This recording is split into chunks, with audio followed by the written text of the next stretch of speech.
On va maintenant s'intéresser à un nouveau phénomène dans la communication, il s'agit de VisiBrain. Alors, VisiBrain, c'est quoi est-ce? Eh bien, VisiBrain permet d'observer les réseaux sociaux, comme par exemple Twitter, ce qui s'y dit, et est utilisé par Jean-Marc Ayrault pour savoir, justement, qu'est-ce qu'on pense du gouvernement à l'heure actuelle. Mais au fait, est-ce que c'est réellement efficace? Eh bien, pour le savoir, nous avons fait appel à un autre expert en communication, il s'agit d'Arnaud Champremier-Trigano.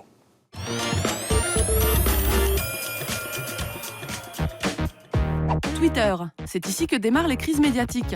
Depuis la campagne présidentielle, le gouvernement l'a bien compris et a décidé d'étudier ce qui est dit sur le net grâce à un logiciel, VisiBrain.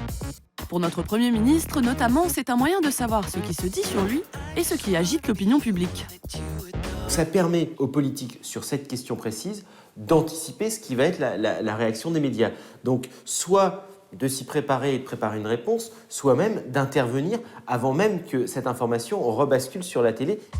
Pendant son mandat, Nicolas Sarkozy accordait une grande confiance aux sondages. Aujourd'hui, Hollande et Ayrault en font de même avec les réseaux sociaux, et cela peut être dangereux.